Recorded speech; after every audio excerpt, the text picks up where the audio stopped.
NVHA 13-0005, our 389th interview overall. We're in Anderson, Indiana at the home of Paul and Dot Malone, and it's September the 7th, 2013. First of all, I'd like to thank you for allowing us to come and do this interview. Quite welcome. Let's start off with the basics. What is your full name? Paul Romine Malone. Okay, now the Paul or the Romine, are those family names connected anywhere? My father's name was William Paul, Okay. and my mother's maiden name was Romine. All right. And what was your highest rank in the military? Corporal. They promoted me to corporal in order to keep me to stay. Well, Corporal Malone, where were you born? Altoona, Pennsylvania. Altoona, Pennsylvania. Were you born at home or in a hospital? Or? To the best of my knowledge, it was in the hospital. Okay. And I take it your mother was there at the time? I presume so, yes. All right. Tell me a little something about your mom. First of all, what was her maiden name? Olive Romine. Olive Romine. Okay. And what would you tell folks about her? What was she like? My mother was, to me, very special.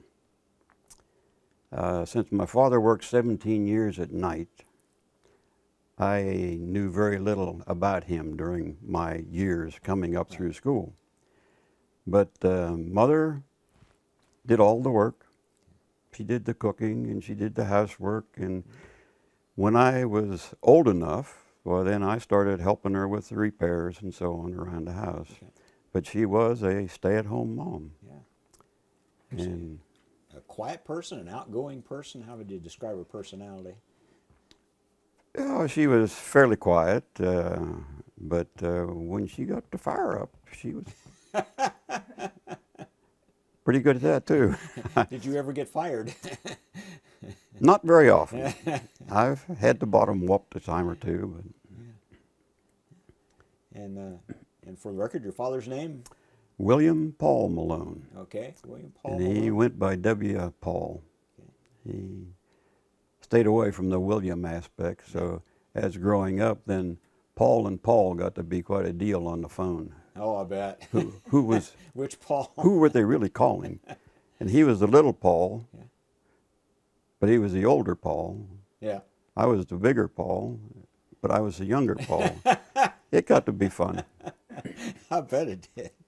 Yeah, and you say pretty much worked all the time and you didn't get to see him very much. He worked on the Pennsylvania Railroad. He started out as a Boilermaker apprentice on the Pennsylvania Railroad and worked his entire life on the Pennsylvania Railroad. He worked nights, 17 years at night. Holy smokes. So when he was awake, he was working. When I was awake, he was sleeping. Yeah. So school activities and things like that, Mother was the one that represented the family. But he provided well for us. Yeah. Educated 3 children through Penn State. Wow, that's great. He was an excellent father.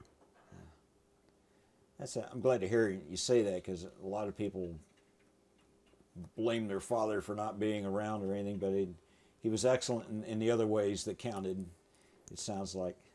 I was blessed with 2 good parents. Yes. That's a great start in life. We've interviewed so many that have had a rotten mother or a rotten father, or both of them are bad. Yeah. But there's always someone who makes up the difference somewhere along the way. So you had a good foundation to begin with. Couldn't ask for any better. Now, you were telling the story of how they got together. Your mom was from where now? My mother was from Bowbells, North Dakota. Okay. And my father was born and raised in Orbezonia, Pennsylvania. That's quite a distance. And as I said, my father had a number of aunts. Many of them stayed in Pennsylvania, but one, Aunt Lib, went to North Dakota, to Bowbells, North Dakota. So my father, in the summer, went out and helped the thrashing in Bowbells, North Dakota. And Mother, who was born and raised in Bowbells, she was cooking for the thrashing crew. So they got acquainted And evidently there was enough sparks that my dad went back to North Dakota on December 25th, 1924, and married her. How about that? And took her back to Altoona, Pennsylvania. Ah, And that was one homesick girl. oh, I bet. She said she used to walk the streets and bawl. She knew everybody in Bowbells and nobody in Altoona. Yeah, yeah. Of course, it wouldn't take much to know everybody in Bowbells, but True. have you ever been out there to Oh, yeah. Bowbells? We went to Bowbells. We went to North Dakota to the farm. As far as I know, from the first year I was born up until probably junior high school. So I spent every summer on the farm Oh, yeah. in North Dakota. Thoroughly enjoyed it. Oh, I can imagine. And my sister despised it. So what did you do on the farm? What kind of chores did you? Where he ordered my granddad, he had patience a mile long. I was always wanting to do whatever it was he was doing. I wanted to help. Yeah. Well, when you're doing hay out there, you sickle bar cut it, Mm-hmm. and then you rake it, Yeah. and then you put it on the wagon with a pitchfork. And then you take the team and you go into the barn, and then you unload the wagon with a pitchfork. Yeah. Well, I could do about 8 or 10 pitchfork loads onto the wagon, and then it was getting too high for me. So I played, and Granddad did the rest. But I was always in the field with him when he was out there. Well, I was always running along somewhere. Oh, sure. Well, that sounds like fun. It was. I think we'd have a lot less trouble with our young people today if they were able to spend their summers on a farm. My sister didn't like it, Yeah. but she read a lot. Okay. She learned to read. See, I never learned to read. I was always playing. Oh. Well, that was a boy's job now. There you go. Now, you had a sister. Do you have any other I have a brother. siblings? My sister's 4 years older than I am. And what's her name? Helen Elizabeth. Okay. And my brother is John Irvin. Okay. And he's just 12 years younger than I am. Yeah. So Helen and I had pretty well left home when they were raising John. Sure. And Daddy was working days then, so he got to enjoy the bringing up of children. So it worked out well. Yeah. So, what's happened to them in life? Well, my sister is still alive out in Long Beach, California. Okay. She graduated, well, all the Malone children, all three of us. We went to Irving Grade School, D.S. Keith Junior High School, and Altoona High School. And then we had our choice when it come to college. We could go to Penn State or we didn't have to go to school. So obviously we went to Penn State. She graduated in education. Her major was math. I graduated from Penn State, and my major was mechanical engineering. And my brother went to Penn State in pre-med. And when he graduated from state, he went on to the University of Pennsylvania and got his medical degree. Wow. My sister's in Long Beach, California, and my brother's down in Tampa, Florida. Wow. You guys are really spread out. Yes. Yeah. It's quite an interesting mix of professions there too. Is all pretty prestigious. Your dad got his money's worth, didn't he? He wanted an education so bad he could taste it. Yeah. So the best he did was he educated his three children. How far did he get in school? High school. He graduated from Altoona High School. Okay. He moved from Orbezonia to Altoona to one of his aunts Yeah. in order to graduate from Altoona High School. Okay. Yeah. Now, was he in service at any time? No. Okay. No. He just worked. Yeah. through the Depression, and well, no, he didn't work through the Depression. Yeah. Yeah, so how were Depression times in Altoona? For me, they were fun because he wasn't working, and he and I'd play in the yard there beside the house. Mm-hmm. We had a ball, and we had a great time. Yeah.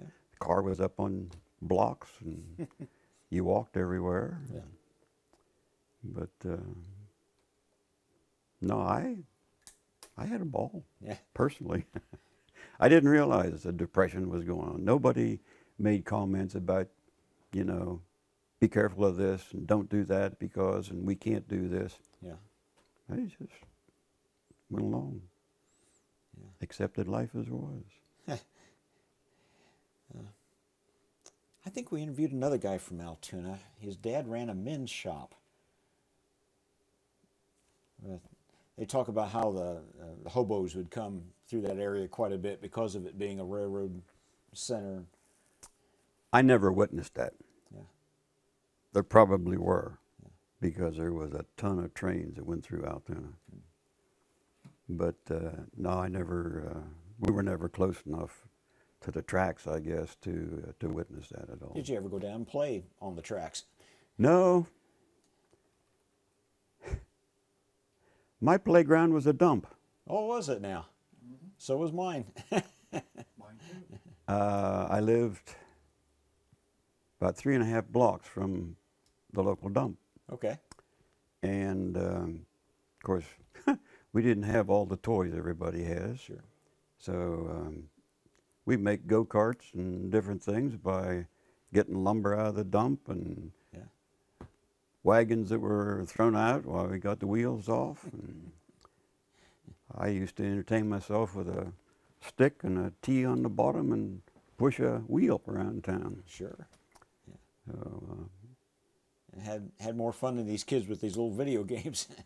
we had off to the side of the dump there was woods, and we played tree tigger all the time. We'd run around and from tree to tree to tree. Yeah. Had a ball. Oh, yeah. When we got tired of that, we got down and made roads and played the cars under the trees. Yeah. Oh. Sounds like a great childhood. Just typical as far as I know. Now, you mentioned your grandfather in North Dakota. And what was his name now?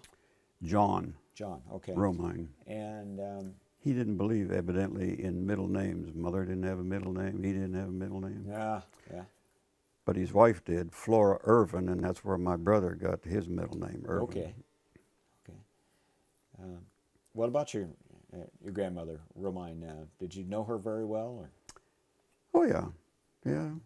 She was overweight, but she was just as nice as could be. Yeah. Of course, maybe all grandmothers are nice to their grandchildren. I don't know. But no, of course, I ran around most with my granddad, but Flora was a good cook. We ate good meals. Yeah. Your grandparents on the Malone side, did you know them very well? Well, my grandmother, Daddy's mother, I really didn't know. I probably met her a time or two. Okay. But she was not married when she had Daddy. And he was raised with his grandfather Okay. in Orbizonia. Oh, okay. So the connection with his mother. Now, his mother did live in Altoona. And the fellow she married there in Altoona was killed, run over by a train in the yards in Really? Altoona. An engine, not a train, just the engine. Yeah. And she married another gentleman in Altoona. And they had twin daughters. I did get to know the twin daughters. The boy, the son, I didn't. And that was, the son was a Carson, so Yeah. I didn't really know my father's side really as well as I did Kind mother's of side. extreme opposites. Yeah, They were. yeah. the whole complete happy grandparents out in North Dakota and the situation there. Really didn't have grandparents, so to speak, in Pennsylvania. Yeah. Yeah. That's right. When you were growing up, did you have any childhood heroes, baseball player or aviator or just And somebody in the community or the family who kind of you consider a hero? not that I can remember. I wanted to be an athlete, but I never had enough size to be an athlete. Yeah. If you were in athletics in Pennsylvania, that meant you played football. Oh, okay. And in 7th grade, I begged Mother to allow me to go out for the football team. And very reluctantly, she signed the paper. So I went out for football. And I worked and worked and worked at playing football. And they would cut, and they would cut, and they would cut. And one day, Coach Davis comes out, and he has a pair of shoes. And he come up and he says, "Malone," he said, "I wish I had a whole team that worked as hard as you do." Yeah. And he says, "When you can wear these shoes," he says, "you can play on my team anytime." But that was my last day at football. Yeah. Because I never grew into the shoes. Oh boy. So I went out for basketball. But that wasn't my skill level either. I could shoot and shoot and shoot, but never come close to the basket. No. So I got cut, I think, on the first cut from there. So with my mentality, I decided, okay, I can't be in sports. I got a morning paper out, and I got an evening paper out. And I run papers for 6 years, which took most of my, free time. And Yeah. so heroes, I can't say that I really had any one special person I idolized. Well, that wasn't, yeah. I went in junior high school, I went to John Monty, the music director. He was also director of the band. And I told him I wanted to play saxophone. And he says, "I have all the saxophone players I can use, Yeah. all the clarinet players I can use, but I need a French horn player." What's a French horn? Well, okay. So I went to John Monty's place, his home, and took lessons on the French horn. Played French horn for 3 years in junior high school. Never really felt that I could play too well, so I didn't go out in high school. That 3 years was my entire music, playing the French horn. And I tell you, in the winter, when you see a French horn out there in a parade outside, he's faking it, because those little valves, they freeze up and you're not playing anything. Now we have the inside story. That reminds me of the bicentennial parade they had down on 8th Street back in '76. And the Frankton band was there, and they had a whole line of trumpets, and I swear only one of them was playing, and the others were just just faking it just to look good, just to fill out the row. Well, the only reason he was playing was because the mouthpiece was frozen to his lips. Yeah, probably. So, what about downtown Altoona? What do you remember about that? Some of the shops and... I was just trying to think. You said about, I guess it was Westfall's was the men's shop downtown. Okay, I worked Westfall's at Christmas time. okay. But our downtown, the main drag, 11th Avenue, there was a little road that ran along the fence beside the railroad tracks, and that was 10th. So 11th Avenue was 1 block away from the railroad track. And at that time, there was enough east and west traffic there that there was 8 tracks side by side. If you go down there to get on a train, there might be 3 or 4 trains sitting there in the station. Yeah. And you'd have to walk up one train and back out the other side and across and up. So downtown was right next to the railroad. Yeah. And 11th and 12th Avenues were the 2 main drags. 11th Avenue was, and I don't know which direction, south, I guess, and 12th Avenue was north. When I started, as a young man, they had Logan Valley Boulevard, or Logan Valley Transit was a trolley outfit. And the trolleys went all over town. And we even went out to Haldysburg, which was the next town out. And so we had all the typical stores, I guess. One that nobody heard of was Gables. That was their big department store. It was 3 stories high, and all the clothing and furniture and anything you could think of was in Gables. Yeah. Everybody went to Gables.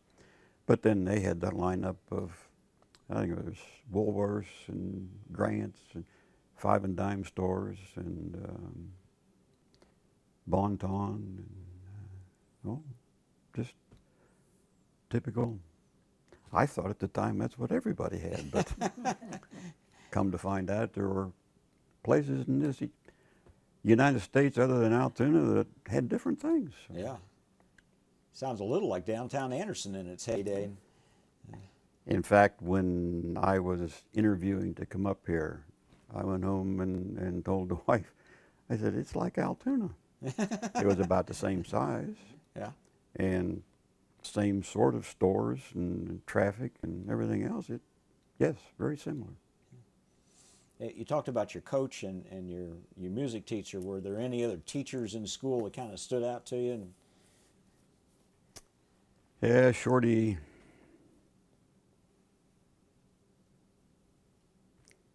I don't know that I remember his name. He's the one that turned me around in math. And then, and I don't remember teachers' names. Yeah. Had a math instructor that also run a math club. And so math became my thing. I wasn't too much for English and history and all that good stuff, but math I really enjoyed. Was there anything in particular about math that kind of drew you to it? I don't know. I guess just the sense of accomplishment. You solved the problems and so on. And that's one place I volunteered to go up the board and put solutions on the board. Oh. Most of the other classes, I stood back there in a corner and hoped they didn't call on me. So you graduated from Altoona High School. Yes, sir. 1947. And did you know at the time what you wanted to do? I mean, you had the choice of going to Penn State. Not really, although the family and my grandfather, Romine, everybody talked about engineering.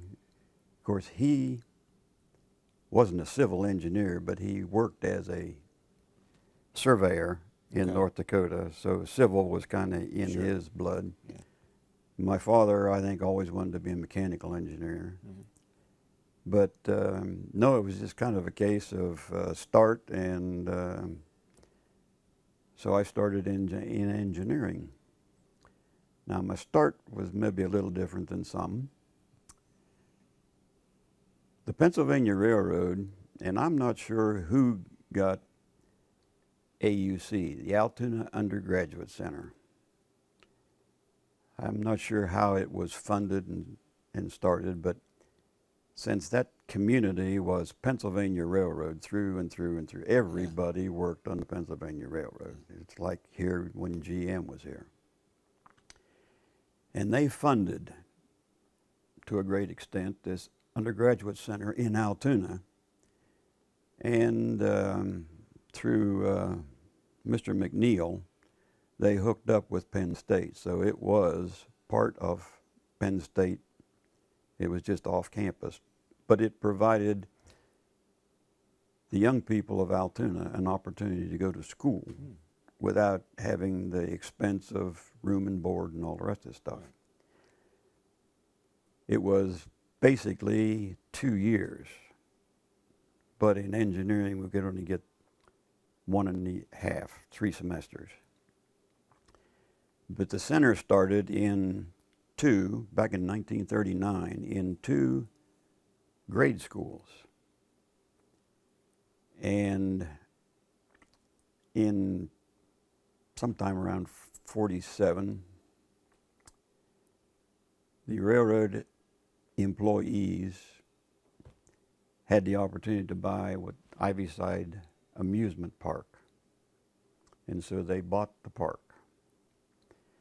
And the first semester would be 48. Just before school started, they were needing help out there to convert the bathhouse into classrooms. Okay. And the roller skating rink into a bookstore and a lounge and just general. Yeah. And so I started at the undergraduate center and helped build the bathhouse and get it underway. Okay. If you go back there today, that is a modern campus. Yeah. They've got football field, baseball field. They're full-fledged, but it started in 1939. Wow. So 1948, then I transferred up to campus, the main campus of Penn State. That has to be a sense of accomplishment, knowing that you were in on the building of something like that. We were back 2 years ago. I'm invited back. Now, they don't call us class by class anymore. Right. We're pioneers. Okay. So, yeah. We had a lot of good time. I didn't know anybody that was there, but we had a good time. There were some fairly significant historical things that happened as you were growing up. Do you remember hearing about Pearl Harbor? Oh, yes, yes. What's the story there? I don't have much of a story. Like everyone else, the family was all concerned. I had mother's aunt lived down here in Dale, Indiana, and their son was on the Arizona. Oh, really? Oh, for heaven's sakes. And his bunk was by the stack, and his employment was by the stack. And to the best of our knowledge, he didn't survive the bomb that went down the smokestack on the Arizona. Smokes. Yeah. And we were over, I don't know, 5, 6 years ago, and his name's there in the memorial on the Arizona. So the rest of the family that were in the war, they all made it back, so I don't have a lot of memories that way. Yeah. Who in the family was deployed during that time? Immediate family, nobody. Okay. It was another aunt's son and things of this nature, but nobody in our immediate family was in. But everybody in the country was touched by that war because they knew somebody or had a family member, even if it was a cousin somewhere, who was involved in it. Yeah, well, my brother-in-law was in it, and, well, both brother-in-laws.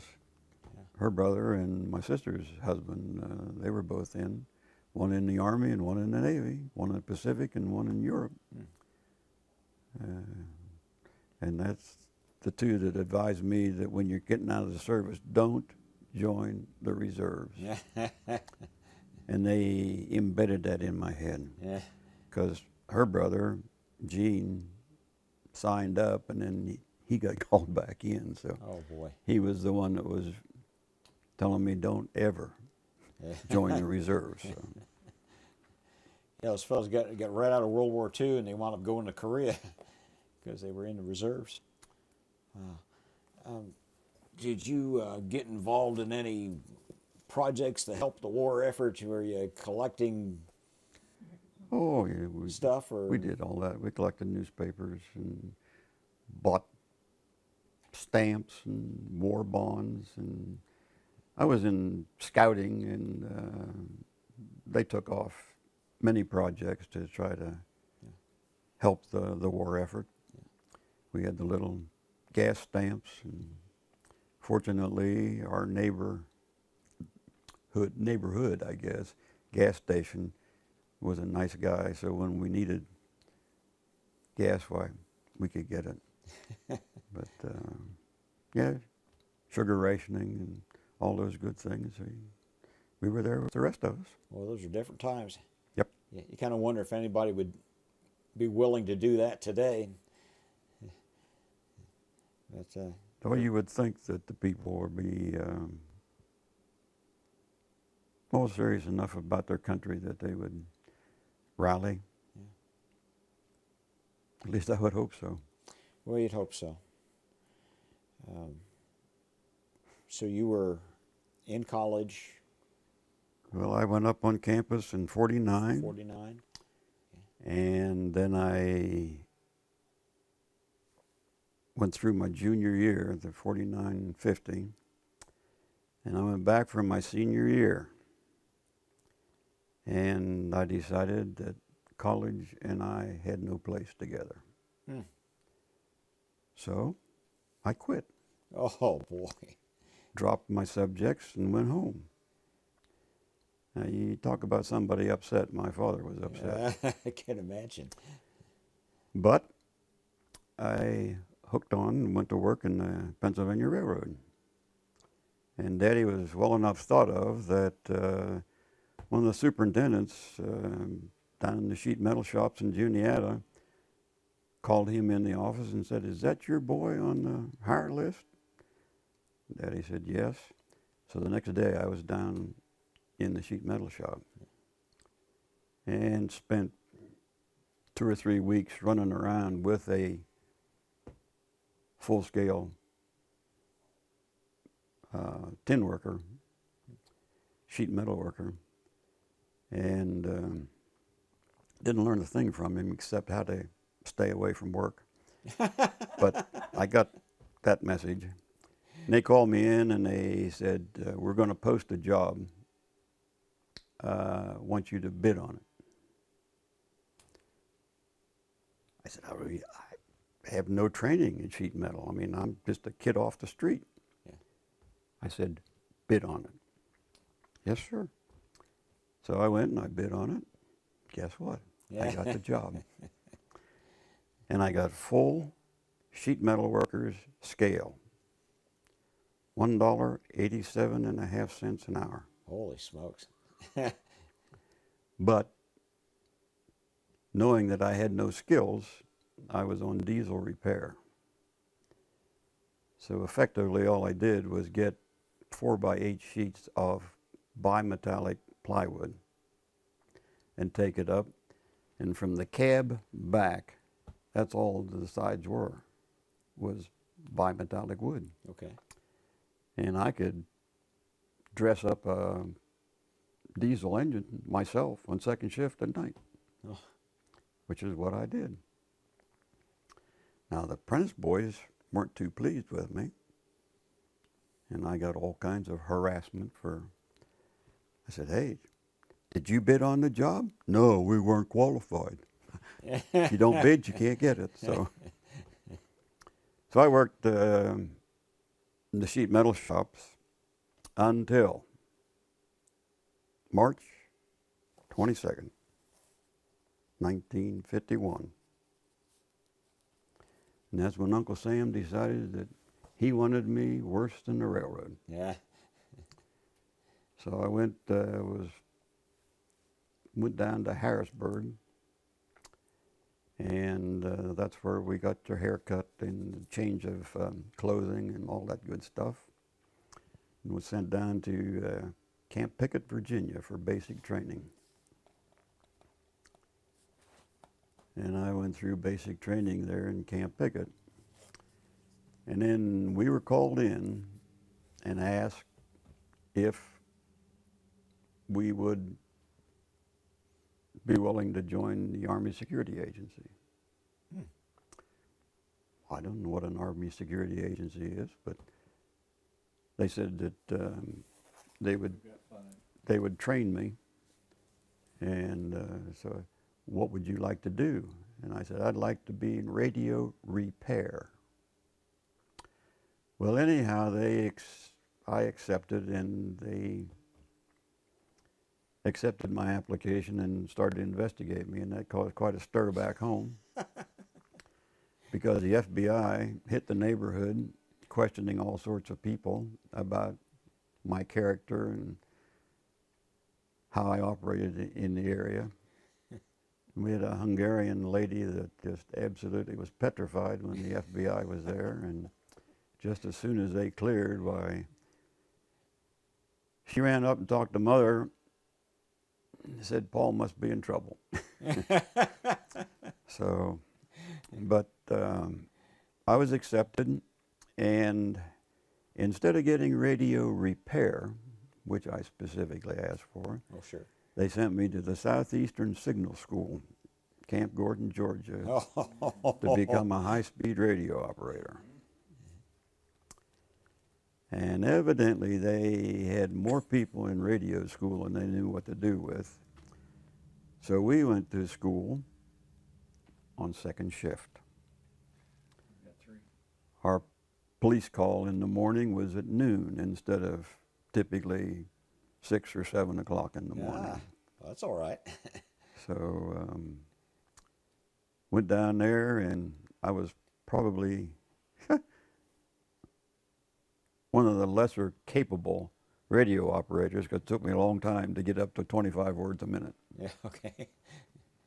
But anybody that runs Morse code, words have a rhythm to them. But I never got a normal word. Everything we copied was encrypted. So all of our words were 5 characters long.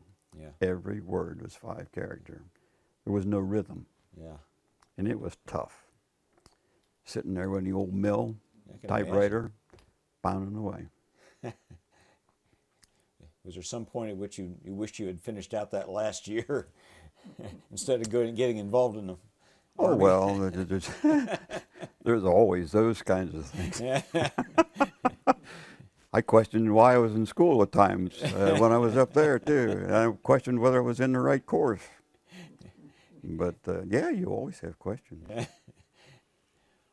Which was basic training pretty tough for you, or was it no big deal? I mean, It really didn't impress me too much, other than the fact that we were there and we had to do the marching and the hikes and drills and the rifle range and throwing a hand grenade, just all the basic training stuff. That wasn't my cup of tea, but it was all doable. yeah. One more life experience. One more life experience. Trying to figure out what the heck they're trying to tell us on this Morse code. Yeah. And after many, many weeks, I finally qualified as a high-speed radio operator, 25 words a minute. Okay. So upon graduation, I was shipped to Fort Devens, Massachusetts, and became a member of the 351st Communications Reconnaissance Company in Fort Devens, Massachusetts. I don't know really how many days or weeks we were there, but they got us enough of a company together and equipment that they decided we needed to go to Fort Hood, Texas for maneuvers. So I got the distinct honor of being road guard on a military convoy from Fort Devens, Massachusetts to Fort Hood, Texas. In August. Well, that's quite a trip. Well, it was in August. It was, well, when we left up there, the axle on a 2.5 ton was dragging in the snow. Yeah. I was waist deep in snow, hoping that they would see me, the lead truck would see me and follow my directions, and that the pickup guy, Casey, on the back would stop and get me. That was quite a trip. I can imagine. And when we got down to Fort Hood, Texas, they called us all together down there that first night. Well, I had next to pneumonia. I mean, so they said, sick call. So I grabs my weapon and, no. You're just going to go in there to see the doc on sick call and you'll come back. Just leave your weapon here. That's a no-no. Yeah. No matter what anybody tells you, that's a no-no. I went in and they kept me.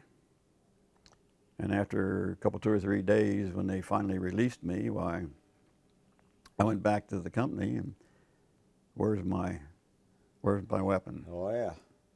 Well, you have to go to the day room. So I goes in there and they said, well, you have to go see Captain Benny. Well, Captain Benny happened to be an 82nd Airborne type guy. Oh, boy. And I walked in there and it was less than pleasant. And he wanted to know if I wanted to take company punishment or court-martial. Well, I seriously thought about fighting it. And I was all ready to tell him, and then I decided against it. Well, I can't go anywhere down here anyhow. And if I'm restricted to post, big deal. So I finally decided to take company punishment. But that was the only way I could get my rifle back. Yeah. And so I kept my rifle with me from then on. So what was your company punishment? Just, I was restricted to the base. And like I said, I couldn't go anywhere anyhow. No big deal. Yeah. No, there was no. Got out pretty easy on that one. You weren't given any passes or anything. Well, I think he was just trying to make a point. Yeah. And I was eventually smart enough to realize it. So I still got to go and take shower with the shower crew and everything else. So it worked out all right. 82nd Airborne dropped, and that's when I decided for sure I would never get in the airborne, because I watched Jeeps come all the way down, the chutes didn't open. And Oh, boy. a few things like that convinced me that that probably wasn't in my list of things to do. We were finished down there. Why, we loaded up all the trucks and everything and convoyed back to Fort Devens, Massachusetts. And there, they got serious about getting a company together. And they had reconditioned or refurbished or whatever a bunch of World War II equipment, trucks, 3/4 ton, 2.5 ton, etc., Jeeps and what have you. They got us all together, got it fully staffed, and put us on a train and shipped us from Fort Devens, Massachusetts to Pittsburgh, California. And that evidently is just a little channel away from San Francisco Bay. Yeah. And got out there and unloaded. And my sister, who had gone to Sacramento with her husband, was teaching. And so I gave her a call, and they said they would be down. So they come down, and another fellow and myself got in the car. My aunt lived in Alameda, California, and my sister asked my aunt if they could use their home for a few minutes, an hour or so. Yeah. Sure. Told her where the key was hid and all the rest of that good stuff. So we went, and it was getting pretty dark by the time we got there. It was an upstairs apartment, and so we unlocked the door and went upstairs and had a good time together, had coffee and snacks and talked things over, and came back downstairs and getting ready to go, and we opened the door and walked out, and there was the police department. And so they interrogated us, wanting to know if we knew who lived there and all the rest of these good things. And so during all of that, I'm standing there trying to irritate the police. I'm trying to get put in jail. I thought if I could get put in jail, then I wouldn't have to ship out. My sister was so mad at me, she could have killed me. But they didn't take the bait. And so the next day, we loaded up on the General E.T. Collins. And that evening, we did circles in San Francisco Bay. That ship just went round and round and round and round. Well, I understand why now. They put us to bed. Well, when I got down there to where I was to sleep, everybody took the nice bunks. They were triple deck or quadruple deck, I forget which. But mine was right under a steam line. You just about had to get out to turn over to get back in. And I was madder than a wet hen. But the next morning, I was the happiest guy in town. You talk about a ship that was slippery. That one was slippery. You couldn't go anywhere. We went to the mess hall, and I decided, well, this is one kid that isn't going to drink anything. I don't want anything slopping around down there. So I ate toast and dry cereal and things like that when the tray come by. Every once in a while, tray would come by, and I'd get a little bit, and it would go, and then it'd come back. So we left there, and, you know, sometimes you're pretty dumb. The mess on the deck up there was pretty heavy, and the ship's crew was out hosing it down, trying to clean the place up. And I kept going below decks. I kept going down. Yeah, you know, when guys are on the rail, you don't want to go down. Yeah. So eventually we got back up and went up in the superstructure, up there where the vents were and so on. And I spent the biggest part of my time, probably the first 4 or 5 days, up there playing pinochle, out of the way.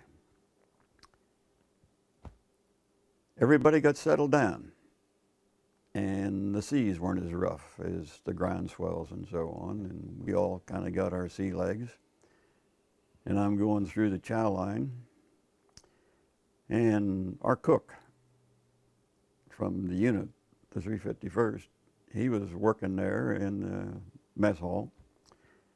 And I come up there with my tray, and I stop. He just kind of stared through me, and he says, "Move on, soldier." And I says, "Red, I want some meat." "Move on, soldier." "Come on, Red, move on, soldier." So I moved on. He later told me, he says, "You're the dumbest guy I ever run into." It was liver, and he knew it was bad. Oh, gee. And that night and the next morning, I'm awful glad that Red was saying, "Move on, soldier," because that whole deal of the first day out, it reoccurred. Yeah. So we had a fun trip. Some of the weather got pretty bad. I never dreamed I would be able to run upstairs to keep from falling down. I mean, the ship gets to pitching pretty good. Oh, yeah. So, But we finally made it into, and I'm not sure what harbor, near Tokyo. So you went straight from San Francisco to Japan without any stops between? Right, right. Directly across.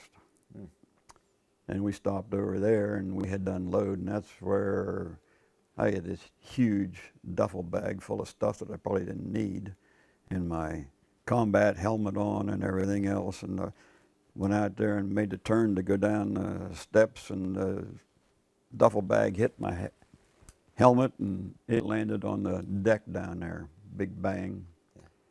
But we got off there, and then they had this briefing or training or whatever you want to call it.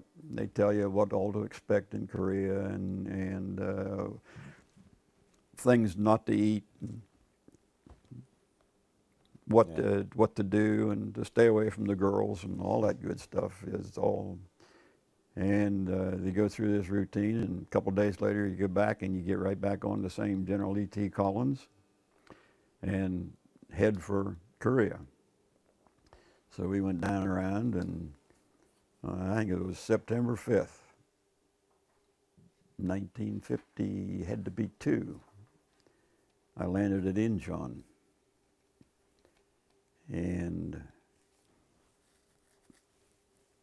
the fire that we heard was way off in the distance, but it was kind of unnerving for me anyhow, just hearing all that stuff. Yeah. But we got off, and the first night there at Incheon, I had the distinct honor of pulling guard duty. And I don't know, 2 o'clock in the morning or whatever, I reported for my tour. And Sergeant, he gave me 3 bullets for my weapon. He says, I want you to bring each and every one of these 3 bullets back. And if you don't have a bullet, you have to have a body. Oh. Well, that didn't really impress me a whole heck of a lot. And it was dark, pitch black. You hold your hand up to your face, you couldn't see it. Sure. And I'm out there walking around very slowly because I couldn't see anything. And I kicked one of those drums. And I presume it was Korean, I don't know, but I scared somebody. And he took off running. And it's a good thing because my hat was about this high off of my head. My hair was standing straight up. I was scared silly. Didn't have time to shoot or anything else. And then it got quiet. So I took my 3 bullets back when I had my tour done. And I have no idea over there where I was. We were probably south of Seoul, 4 or 5 miles, set up a company headquarters. And it was primarily a motor pool and some things. And after we got it set up, they come along and they broke us up into detachments. And I was 8 or 10 fellows in our detachment. Right. And they gave me a 2.5-ton GMC World War II Jimmy, non-synchro mesh gears, power unit on the back with the radio stations and the mills. Right. And a power unit trailer on the back. And I starts following the lieutenant out to the detachment area. I could go up through the gears, but I could not bring it back down. Yeah. I had to stop and go up. But we got the thing out, and he pulled us in around behind a pretty sizable hill. And he said, "All right, boys, this is home." So we had a 12-man squad tent. So he set the squad tent up. That was no problem. Put the poles up. Then he unloads a bag of, or a whole lot of bags, and said, "Okay, fill up the sandbags and protect your tent. Well, the guys all said, we're lovers, not fighters. And it was hot. And so, every half hour or so, we might get a bag full and took it over there. And take two guys to take a bag over to the tent, you know, and worked along there. Well, seems that, and I assume because I have no idea, but it seems that the North wanted us to know that they knew we were there. So they lobbed a few mortars over our hill, which obviously went over our head and went back in the back. And, well, that got our attention. I had a partial foxhole dug, so I got in mine. Some of them didn't, they never even started. One guy, he just started, he found a garbage pit, an old garbage pit, and he was digging, but he was getting below the surface. Needless to say, the next day, sandbags were filled just as rapidly as they could. We were picking them up one in a hand and two hands, and we got that thing covered up pretty good the next day. And that night, same thing happened. They lobbed a few mortars in to get our attention. But that was the end of my contact with North Korea. My 2 combat days. That's basically all I had. We got the power unit set up and started monitoring. Basically, we were monitoring our own radio operators, our own outfits. And we would sit there and take down what they sent on the mill. And then it would go wherever. And they were just checking. The understanding is that you can tell an operator by the way he works the key. Right. And the enemy knows, or we knew there, when fellows moved, you had different operators on. And so apparently you can tell quite a bit just by listening. And so that was really our job, was to monitor, if you will, our own operators. So we sat in there 24 hours a day, relieve each other and so on, and that was our work. Now, that gets kind of boring, so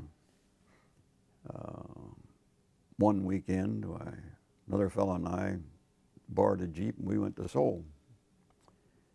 And come home with a bunch of wire and sockets and light bulbs. And so I wired the 12-man squad tent for electricity. So we had lights in there, worked it off the power unit. Well, being a detachment, as I said, I don't know, 8 or 10 guys, we didn't have a mess hall or anything else. So we were assigned the Turks.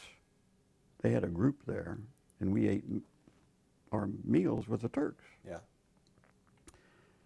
Well, that's where I got some real ideas.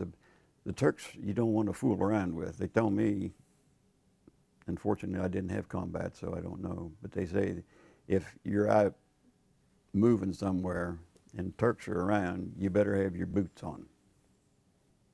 Because they said they'll reach up and feel the shoe of anybody going by, and if they don't like the footwear, you're dead. Wow. Whether that's true or not, I don't know, but you got my attention. But the Turks come over, and they would look in our 12-man squad tent, and they saw the lights and our little potbelly stoves and our booze and all that stuff in there, and they just shake their head, Americans. They couldn't understand us. Yeah, I heard they were pretty ferocious fighters. Yeah. How were they as cooks? Not bad. Okay. Not bad. Yeah. The only one that they had liver one day, and I didn't eat that. But I don't eat liver today. Wonder why. Well, Red really put the fear in you for liver, didn't he? Yeah, yeah. But in November, they come along and said, "Hey, you got R&R coming." So we went down to K-16, Seoul City Airport, and waited on a C-124 Globemaster to take off from Tokyo to come over and pick us up. And we sat down there, and they'd say, "Well, he's in the air." And then they'd say, "Well, he had to return. He had a problem." And, "Well, he's in the air." Well, that went 3 or 4 times, and finally one of my buddies, he said, "Are you going to go on that plane?" I said, "If they're crazy enough to fly it, I'm crazy enough to ride it." So they came in, and we loaded up, and they took off. But that C-124, that's one of the big clamps and a clamshell in front. I thought we were taxiing to Tokyo. That was on the ground a long time before we finally got airborne. But went over to Tokyo, had a fun 10 days over there. He had an area outside of Tokyo where we stayed, and we used their trolley to go into Tokyo. Yeah.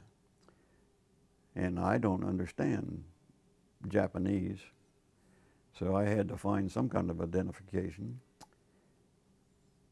The guys I was with, we got in the Rocker Floor Club. They told us that it was a co-op.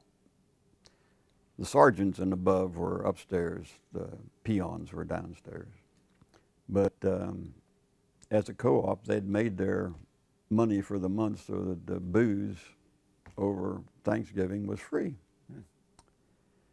Well, I was the only non-drinker there. And one night it was my chore to get them home. And so I rounded them up and got them on, and we were doing fine until all of a sudden it stopped and all the doors opened and everybody got off. Everybody got off. Oh, no. I looked up that way and there wasn't anybody. I looked down that way and there wasn't anybody.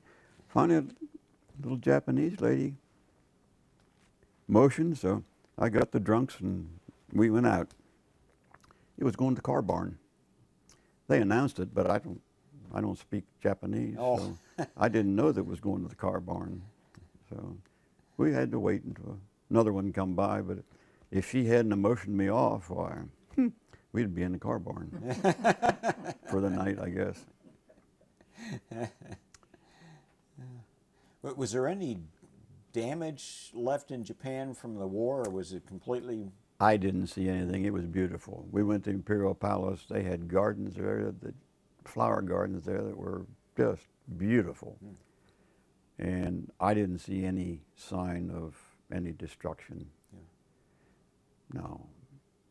My travels were rather limited, just where I could walk and so on. Right. But one of the fellows in the outfit had been almost an Olympic type ice skater. And he wanted to know, he wanted to go see if he could find his Japanese friends who he had skated with. Okay. And so I went with him, and boy, you talk about being treated royally. Yeah. He was.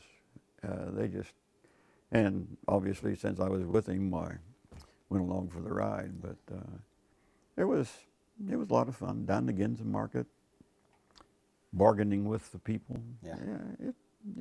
It was a good experience. Yeah. So, Glad you got on the plane then. yep. We got back on a 124 and went back to K-16 and got back out the detachment area and did the same routine for the next, 2 or 3 months. Sometime in February, I got called into the company headquarters, and the company commander tried to talk me into re-enlisting. And he gave me all the pitch that he could about how great it was. And I, unfortunately, made a bad mistake. I laughed at him. Uh-oh. And it sort of irritated him. And I told him, I said, you know, I was going to get a ranks improvement and get a bonus and all the rest of this stuff. And I said, I can go home and work on the railroad and make more money than you're offering me. I said, why would I stay? Yeah. Well, he was mad, and he sent me on my way, but he left before I did. He left the area. He was going home before I did. But they loaded us up, and we went down to Pusan. And on the way down there is where I saw all the honey dippers. Found out what the word meant. Yeah. And we got on the Marine Lynx and departed Pusan on the Marine Lynx and landed in Sasebo, Japan. And we got off. And I don't know whether it's a debriefing or what they call it, but it's where they go through all this routine again about re-enlisting and how you might as well re-enlist because Gary Powers was just shot down in the U-2 and that within a week or two we would be in war with Russia and there was no sense going home. I said, okay, goodbye, I'm going home. Got on the Lynx and went to Seattle, Washington. Got off in Seattle. And then we had the same routine there. They trying to talk you into re-enlisting and all the rest of that good stuff. Finally loaded us on a train and went into Ohio. And I cannot remember the separation center. They had something with cherry in it, and whether that was the center or whether that was the town or what, I don't know. But separation center, and everything was going fine there until this little lieutenant, she wanted to know which reserve I was going to join. Yeah. Well, I've already told you, my brother-in-laws both told me, do not join a reserve. So she and I went around a little bit, and she says, soldier, let me put it this way. She said, if you don't sign up for a reserve, you're not going to be separated. You'll stay with us. And I said, well, since you put it that way, which is the one that I will never see the Army again? And it was an inactive reserve or whatever. So I got in there and I was able to get out. So, what was it? March 8th, 1953, I guess. I was separated and went home. Still had 5 years commitment, but. You didn't fight the Russians? Nope, didn't fight the Russians. No, old Skip, one of my friends from Lewistown, he said, Cyclone, he said, we better re-enlist. I said, Skipper, you can do what you want. I said, if I'm only home for 1 hour, I'm going home. And okay, he said, I'll go with you. So, but we got home. And fortunately, we didn't fight Russia, and all the rest of those things it was just good sales talks. What about Korea itself? You said you went into Seoul. What was Seoul like at that time? It was a disaster. The Capitol building was just pockmarked with bullet hole type. Yeah, it was not in good shape. Our friend Sam Parker went over to Korea, over to Seoul a number of times for Remy, and he was telling me about how beautiful the place looked.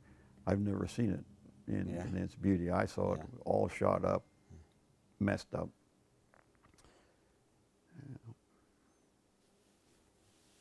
It wasn't a vacation spot. Yeah, a lot of times it takes something like that to make something a beautiful place. tornado will come through and devastate some small little town that was falling apart anyway. Yeah. And then they completely rebuild it, and it's a beautiful place and nothing like what it was. And That's right. you see a lot of that. Rushville was like that after the Palm Sunday Yeah. tornado. A completely different town than what it was then. Yeah. What about the Korean people? Did you have any Korean workers who did your laundry or anything? Did you Well, get when to know you're the Koreans very well? no, in Seoul, the biggest thing you run into was the kids that were all the time trying to sell their mama. Yeah. And if you didn't, they spit on your shoes and they all kinds of things. So, but no, we were kind of warned. You can't tell or at least I couldn't tell the difference between a North Korean and a South Korean. Yeah. When I look them eyeball to eyeball, I can't tell the difference. Yeah. We had, I don't know, 3 or 4 there at the company that helped the cooks and so on and did the cleanup and what have you. And, but I guess one day another fellow and I was assigned the mess truck, or we had to go to the supplies and buy supplies for our own kitchen. And of course, the order was you do not go over the hill. Yeah. You go down the valley and around the end and over to your supply. Well, the cooks were abiding by that. And so we made the long trip over. But they got to doing various and sundry things, and the next thing you know, we were running out of time. So they said, well, we're not supposed to, but we're going over the hill. So keep your eyes open. Well, we were over the hill, going down, and all of a sudden they yelled from up, keep your eyes open. So this other guy and I, we were laying down back there in the back, and we just pulled our guns up and over the tailgate of the truck. It's just as well we did, because those friendly guys that walked by turned around and then when they saw us sitting down there, they went back and kept right on going. So, we made the trip back all right. But no, there was a young man to come to the detachment area, and he wanted to work for us, but I didn't know what he could do, or the company, or the lieutenant didn't know what he could do, so we didn't do anything with him. Not sure that he wasn't the one that got the mortars run in, so we... They'd say in Vietnam the workers would come during the day and then they'd just sort of pace off where everything was and then tell the Viet Cong where to send the mortars in at night. That could well be. That could well be. But we had very little attention out there, in fact. We were kind of lonely, fortunately. You had a good job. Yep. You said there were 8 fellows in your squad? It's either 8 or 10. Yeah. Do you remember any of them? Tom Nendick out of Chicago. When the mortars come in, he completely broke down. He had he picked up a little pup, little dog. And he was so small, they named him Skoshi. And when those mortars come in and stopped, Tom was just a basket case. I never saw anybody shake like that. And so I dug him a foxhole for the next night, but I wasn't sure how long it was going to take. He just sat there in that foxhole and shivered and held on to that dog. Holy smokes.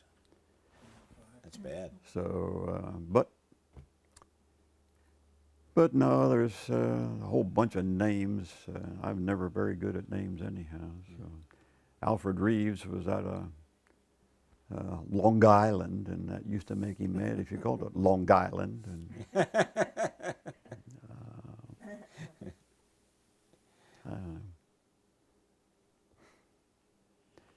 when you stop to think, I went in there in September, and I'm on the way out in February. I told him before we started out, I said, "You don't have enough time to send me to Korea." I only had, what, 6, 7 months Sure, left. yeah. They said, "Ha, ha, ha." So we went anyhow. We don't care. We don't care. So, yeah, we got back, and then I thought, well, you know, the Pennsylvania Railroad and the federal government says when you serve your country, when you come home, you get your job back. Mm-hmm. That's another one. Yeah. So I very successfully walked in the door, and I talked to the little girl, and I said, "I'm back for my job." And so she got all the records out and everything else, and she said, "Well," she says, "I'm sorry," but she says, "You don't have a job." So I got rather indignant and said a few things probably I shouldn't have. And she said, "Well," she says, "we are honoring our commitment to the federal government." And she said, "You could have your job back, except your job has been abolished. It doesn't exist anymore." Yeah. Well, I'm over here. On the other side of the room, there's a whole lineup of people out the door and down the hall. And I said, "What are those people doing?" "Oh," she said, "they're hiring electricians." I said, "I'm an electrician." She says, "No, you're not. You're a sheet metal worker. Oh boy. The electricians are CIO, and the sheet metal workers are AFFL, Well, and you cannot." So we parted in less than congenial terms. So I went out hunting work. I did a little work for civilians, and I had a fellow at church that got me on with the city highway department for a while. And I decided to maybe start my own business as a handyman. After a couple, 2 or 3 months of that, I decided, you know, I guess Penn State wasn't all that bad after all. So I signed up to go back to state. So in 1953, went back to state. And unfortunately, when you leave the way I did and going back into thermodynamics, cold, so I decided I'm not going to get out of here in a year.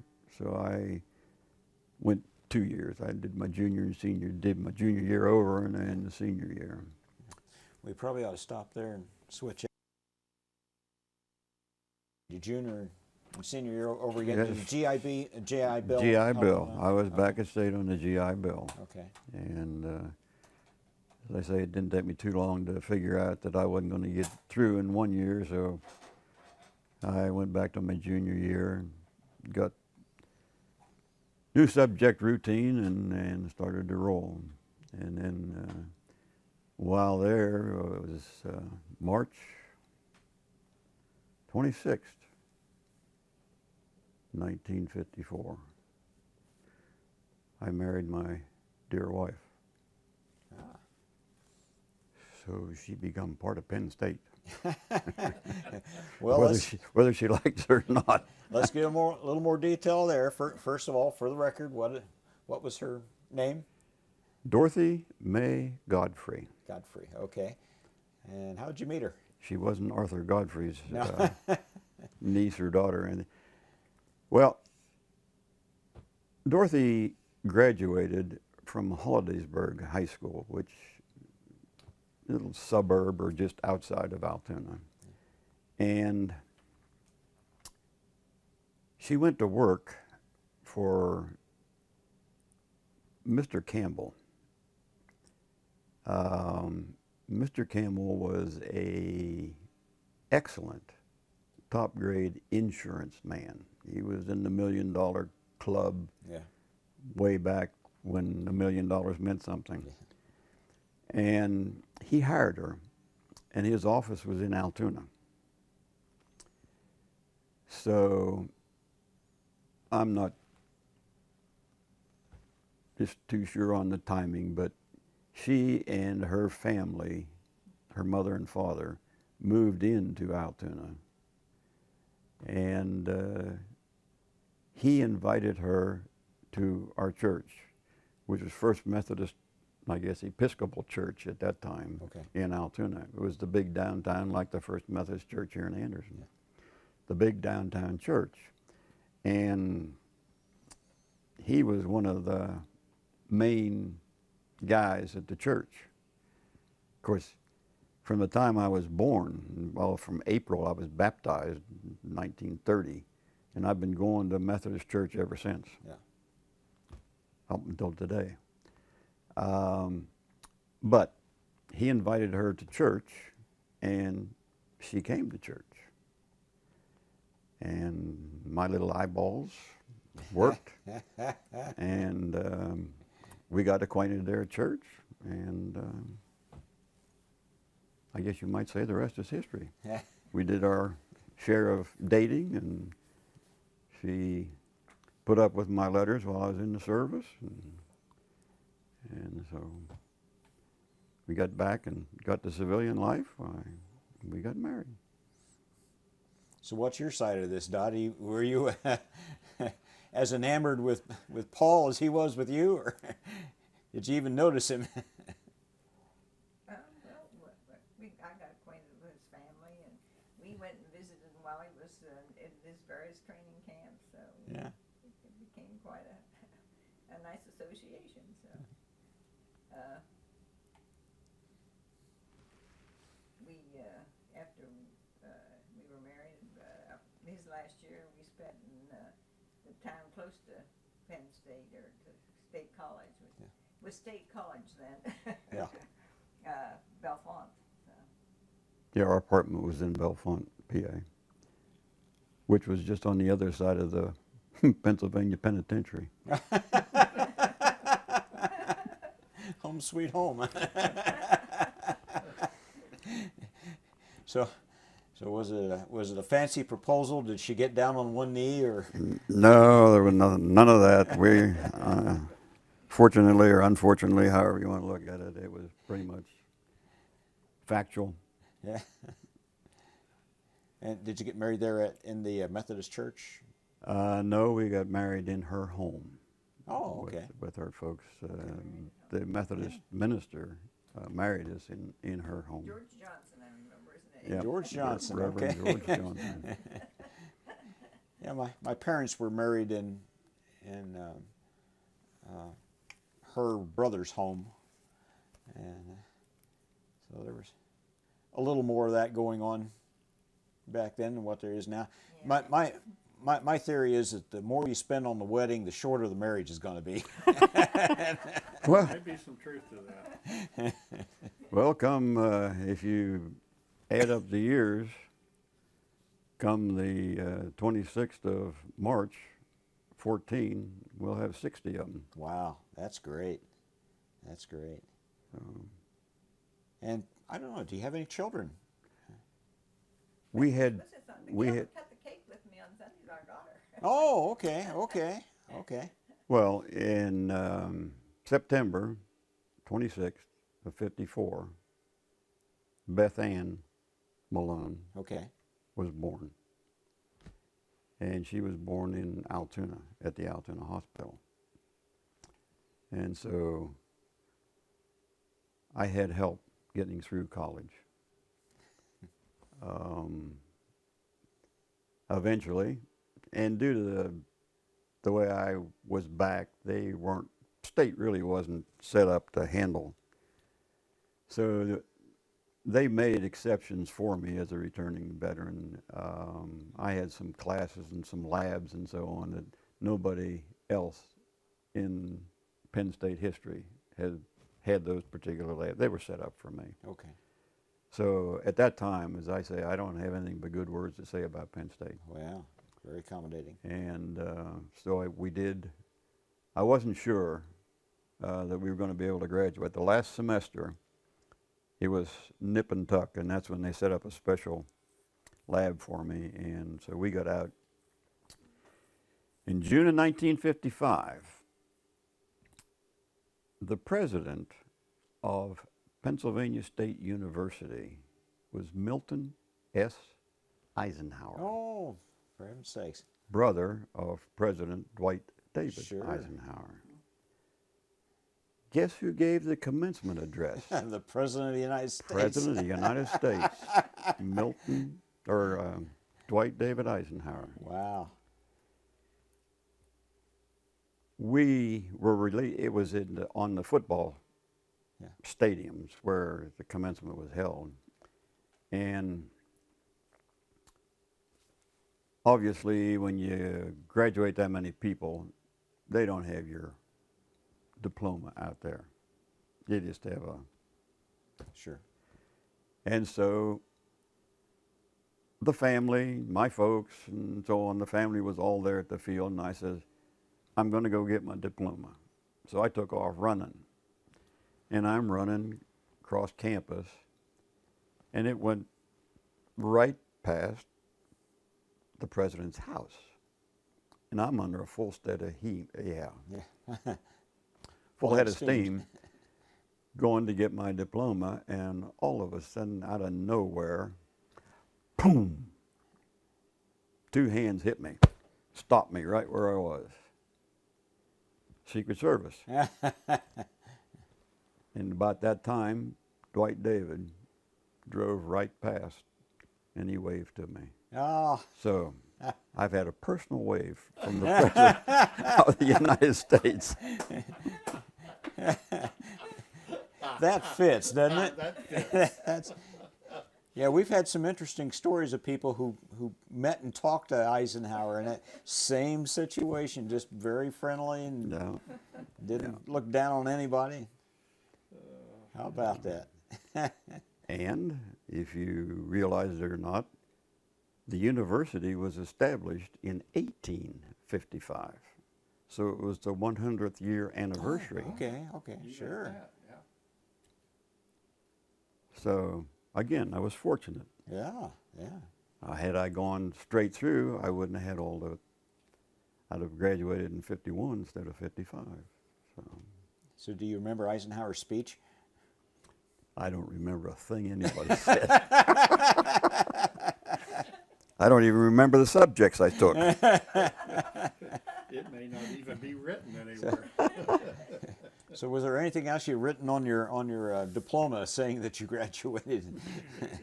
what was your degree in? Mechanical engineering. Mechanical engineering? Bachelor of Science in Mechanical Engineering Okay. is what the diploma says. So now you got a Bachelor of Science in Mechanical Engineering. And I had, like all good university students, interviewed a number of people. And I thought my direction would be heat transfer. So I was looking at power plant manufacturing, power plant tube mills, just all sorts of things that way, because heat transfer kind of fascinated me. And I had a cousin who worked for Glenn Martin in Baltimore, aircraft. And the one thing he said was, Paul, whatever you do, stay away from the aircraft. He said, you only go so far in any one company, and then you have to change companies if you want to go up any further. That there's just, Yeah. and then he says you might go to somebody else, McDonald's or whatever, and work there for 5 years or whatever. And then you might come back down to Glenn Martin and they hire you again and you can keep on going. But there was, and of course he didn't like that. And so he just said, stay away from aircraft. So my love was heat transfer. And my cousin says, stay away from aircraft. One of the interviews was with a Marsh Cones from Allison Division, General Motors, in Indianapolis, Indiana. Okay. For whatever reason, that just hit. So I went home and I said to her, any restrictions on where we go? Because some of the power plants, if you got on with them, you go wherever they're building a power plant. Oh, sure. If it's in Egypt, you go to Egypt. If it's Russia, you go to Russia. If it's Australia, you go to Australia. And you stay there until the power plant's up. And that kind of didn't sit too well. So she said, gave me my choice. Whatever I wanted to do, she'd go along. Guess what? I accepted the job at Allison Division at General Motors in Indianapolis, working on jet engines, Yeah. aircraft engines. Aircraft, yeah. I went to work there on June 30th, 1955. So it was shortly after we graduated. And quickly found an apartment. It's the old Meadows apartments. They were brand spanking new then, and they've had some bad history since then. But we were in the Meadows apartments. And so I told her to come on, bring Beth and come out. We've got an apartment. So they put all of our household equipment on the tailgate of a semi coming out. We didn't have much. So they come and they unloaded the tailgate and put it up there. And due to the fact I was working for General Motors, we went down to Banner Whitehill in Indianapolis, and they very graciously accepted the fact that I was a new engineer working at Allison. So we got living room furniture and a TV and some of the necessities of life, and we started there in the Meadows in Indianapolis. And I had a 1 year's lease, so that was up in 56, and we overran a few months, and they didn't say anything to us, so I just didn't say anything to them. We went out to Plainfield and bought a had a U.S. steel home built in Plainfield. 312 Holiday Drive, Plainfield, Indiana. And that was one of those prefabbed homes, so they got the foundation up, and that was all fine. I went out the next day and the building was up. Wow. So I was November or December of 56, we moved in to Plainfield, and we started the Plainfield Methodist Church down on Vine Street. And we helped them build their church out on the hill. But Allison was an engine manufacturer, and they were down in Washington, D.C. trying to get hooked up with a solid propellant down there in D.C., trying to get a contract. And they didn't get it. Mm. And so they laid off, I don't know how many 100 engineers down there, just didn't have work for us. But they went around to all the divisions and they made up a resume of each of us and put them in a big loose leaf notebook and sent them out to all the divisions around the country. And I don't know, I went to Lockport, New York, and went to Chicago, and I don't know where all, interviewing different divisions. Yeah. And come up here to Anderson and interviewed a guide. And I'll tell you, Welker, that man, he was just personality plus.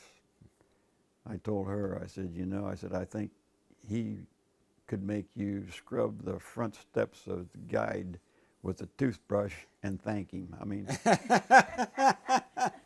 so I Personality. accepted the job at Guide, and we came up here. Whatever the first Monday in February 1960, we arrived in Anderson at Guide and stayed there until we retired in '94. Well, you got them during the good times, at least. Yes, excellent. Yeah.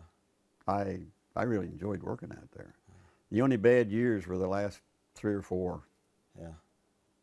but the whole situation was different then. Retired in '94. Yep. Yeah. Retired in '94. It's not such a bad thing that the last few years are bad, because it gives you the incentive to get out. Well, Something to be said about that. Yeah. they had retirement programs Yeah. from, I don't know, 58, and just they come out almost every 6 months, it seemed like. And I had a supervisor that would call me in the office. He shut the door. He says, well, he says, I'm glad to tell you, you qualify for Yeah. this new retirement program.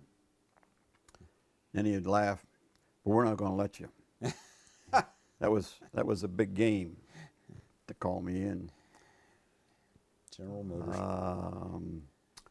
One day I saw on television where General Motors had released this special retirement program. And if you joined that program, you went home. You didn't work for them anymore. They paid you your salary for 2 years. Wow. At the end of 2 years, you were done. There was no coming back or anything else. Yeah. Well, I happened to be 63, and I thought, that'd work. I could go home. So I went in to personnel, and they said, we're not going to participate in that program. We being Guide. Right. And I said, it's not a Guide program. It's General Motors. It's a corporation program, and I want it. Well, it was Carlton Montague was the personnel guy. And he said, well, Paul, he says, I'll check with the division and see. And so a couple of days later, he called me up, and I went in the office, and he said, they tell me we're not going to participate in that program, so it's not available to you. Yeah. Well, very reluctantly, I accepted that. So I go down, and probably within the next week or two, I'm walking by inspection over there, and one of the guys in there called me, and he says, hey, he was a graduate of Michigan. He says, have you signed up for that new program? I says, no. I said, they can't. They won't let me. I said, Guide's not participating in it. He said, I don't know about Guide, but he says, I'm in it. Huh. Well, needless to say, I was going somewhere when I went by his place, but I went directly back upstairs to Carlton Montague. And unfortunately, not too pleasant of terms, I called him a liar. And we went round and round a little bit. But what it turned out to be, his interpretation for Guide Division was that the manufacturing side of the house was able to take that retirement program, but the engineering side of the house was not allowed to take that. Well, that fired me up a little more, and I went to see John Cunningham, and we went round and round. It didn't do any good. So I said, all right, John. I says, you've got me now for 2 more years, whether you want me or not. So I stayed till 94, 65, and got out of there. Did you like working at Guide? Yes. Well, Even in tough times, when things were going bad, it was fun to work at it. But like I said, the latter 4 or 5 years, I didn't have the same enthusiasm and so on. Was there a particular project that you can point out and say, hey, this is my pride and joy? Or I was on a bunch of projects, Don. yeah. Like I said, I started in gaskets. Well, that was already in operation when I got there. But I got involved in bringing a sputtering machine to Guide. That sputtering machine was a whole different process for metallizing parts. You could actually put metal on plastic or anything. It required going to Palo Alto, California Oh. on a number of occasions and all Well, the that'd good be food to develop that sputtering machine. It basically, Canby Wilson in materials, or in materials lab, was the one that kind of got it started. And I got hooked in as a project to, in fact, bring it in. And so, yeah, Canby and Ron Reese, the electrical engineer, and myself, we spent a lot of days in Palo Alto, California, bringing that online. And unfortunately, it got in, and it worked. I mean, the process and the procedure was great, but we wanted to put chrome on plastic grills. And no matter what we did, we could not get the chemical setup to keep the metal from wearing off of the plastic. And anybody up until that time, when it's copper, nickel, chrome, you take your steel wool out and get the bugs off your radiator. Oh, yeah. Well, all you had to do was look at that grill with steel wool and it fell off. I mean, Yeah. and so you were down to the plastic. So Chevy was interested in that same machine. In fact, they were really irate that we were out there getting a machine. And I was there the day that guy arrived, and he insisted that they have the same machine that we were buying. And he wanted it first.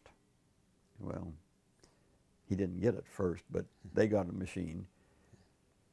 We had to go through Fisher engineering and pass their tests. Chevy, they were making grills for themselves, so they didn't have to worry about Fisher. Oh, boy. We couldn't pass Fisher specs.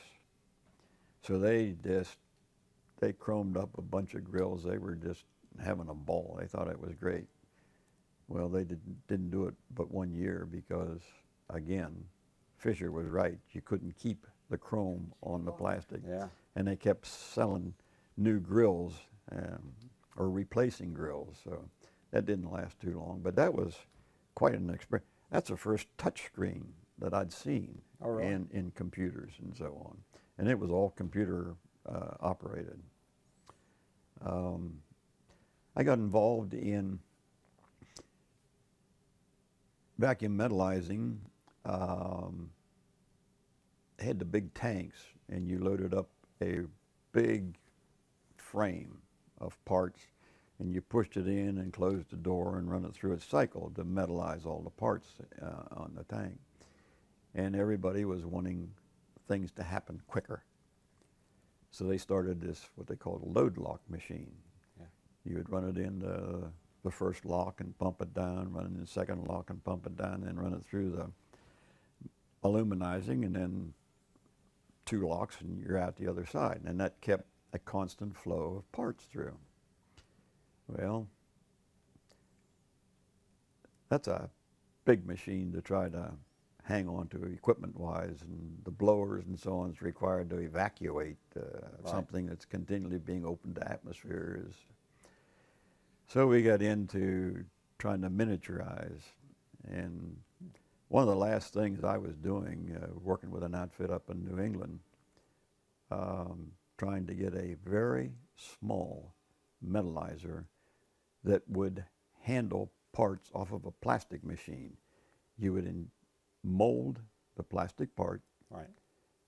automatically unload it, take it down, operator would load the metallizer, metallize the housing, and at the end, and then they would go and the paint department was there to put the top coat on.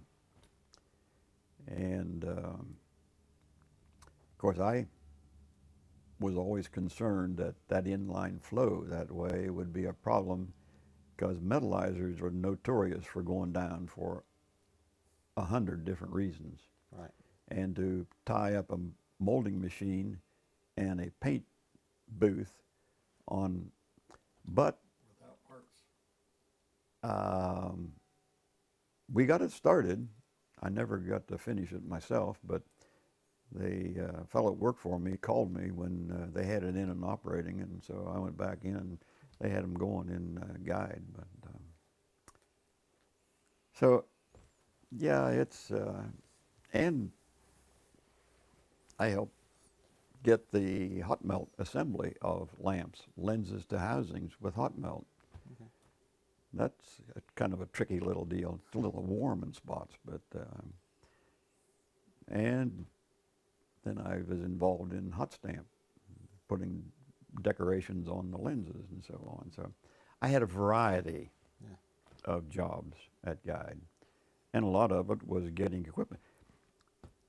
The fact is, I probably purchased 10 of the 13 weather strip machines that we had in the weather strip department, and helped install them and so on. And that was the big thing, was getting equipment, installing it, Right. and then debugging it on a daily basis. That was my job. That does sound like fun. And Did you get involved with the sonic welding? no, Okay, I wasn't sure whether that Joe was was into sonic welding and so Come a on. little later. Yeah. Just a little bit. I watched a lot of it happen, but no, I was not involved in that operation. Decoration and so on, but that weather strip was a beautiful thing. But Inland come back online and could do it cheaper. So, They also went broke. Yeah, that was and an interesting series of name changes too. Guide Lamp, Guide Fisher Guide, and well, Inland Fisher Guide. I went to work at Guide Lamp, and then I worked at Guide because Lamp was identifying it too locally. Yeah. So went to Guide, and then to Fisher Guide, and then to Inland Fisher Guide. So yeah, I've worked for all those divisions. And never left town. Never left town. Or your desk for that matter. Yeah. But one thing, way back there in 1956, up there at the Meadows Apartments in Indianapolis, was when Bruce Paul Malone was born. Okay. February 13th.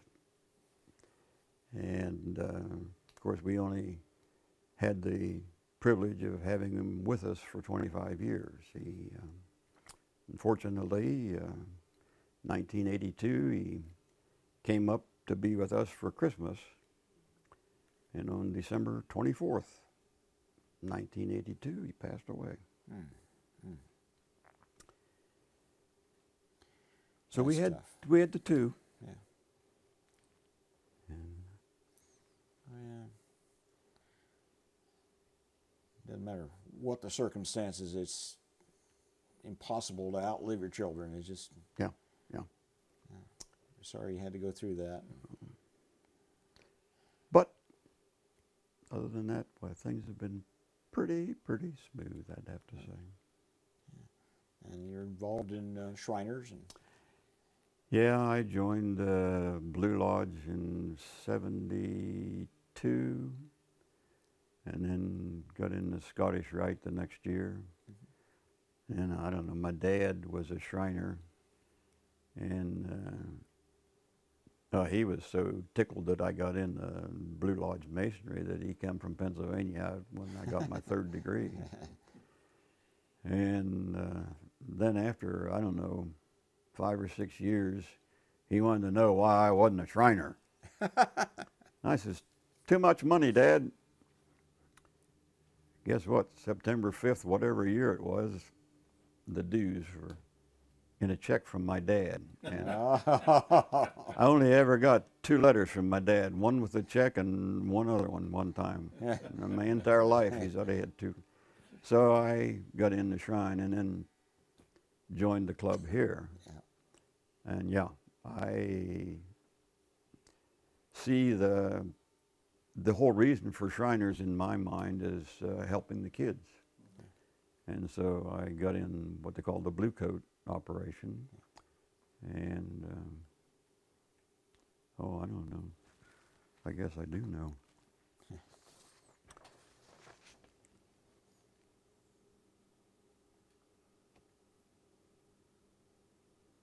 $142 trips, 58,437 miles later. Wow. And they retired me because I was too old to drive. Said you can't drive after 80, and I'd already driven until I was pushing 83. So, That sounds like somebody else I know. Well, Well, that's an insurance thing. oh, yeah, sure. it's an insurance. Always. Well, you but, were nice enough to drive us down to Kentucky for Yeah, John's treatment, so yeah, and you drove well. thank you. Yeah, we were fortunate enough we didn't get hit by deer or anything. So. Some of them have. Oh, yeah. We've had the vans mutilated a couple times with deer. But no, we were fortunate. Through the winter weather's what gets you, and those tropical downpour type storms. Oh yeah. They're tough to drive in. Yeah. It was all well worth it. Enjoyed it. Was there anything in your life that you haven't gotten around to doing that you wished you could have done? Yes. Yeah. I wanted, in the worst sort of a way, to fly. I wanted to be a pilot. I wanted it so bad that I went to work on a truck farm one summer, I don't know, 10 miles maybe away from my home. I rode my bicycle down there to pick tomatoes at 25 cents a bushel.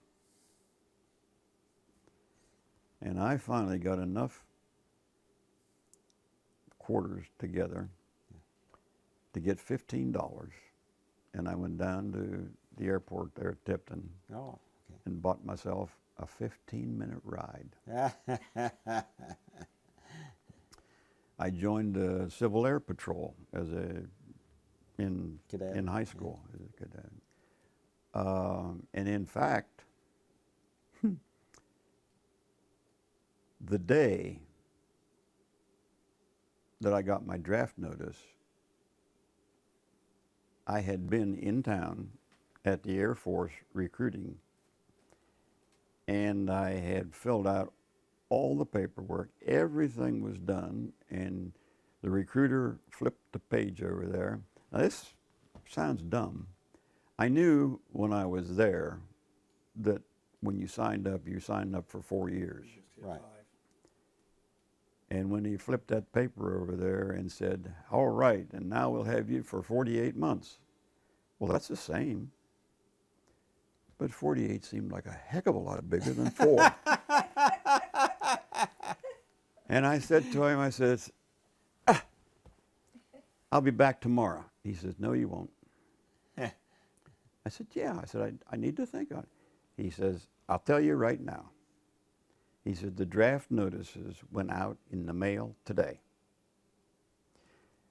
He says, if you sign that paper, he says, the Army may draft you, but if you're accepted in the Air Force, we'll pull you out. But he says, if you have a draft notice when you get home, don't come back because we can't take you. Well, typical of me, I figured he was pulling my leg, so I went home. And there, when I got home, was Buttercup, the mailman. And he said if I could burn it or throw it away or chew it up or whatever, he said I would. But he says, here, Paul, here's your draft notice. Oh, boy. That close. So flying, I would dearly have loved. In fact, as I thought when I was working out here from time to time that I would fly, but I never had the time. You never know. You got time. Well, we always ask our veterans to say a few words for posterity. You got any words of wisdom or personal philosophy that kind of got you through in life? Well, my personal philosophy is pay as you go, and that's not accepted by our society today. So I'm kind of out of contact, I guess, with reality, but I still don't have any debts, and I sleep well at night. So That's great philosophy. That's terrific. So that's me. Corporal Malone, I want to thank you for this interview and for your service to our country. Quite welcome, Appreciate your Don. time today.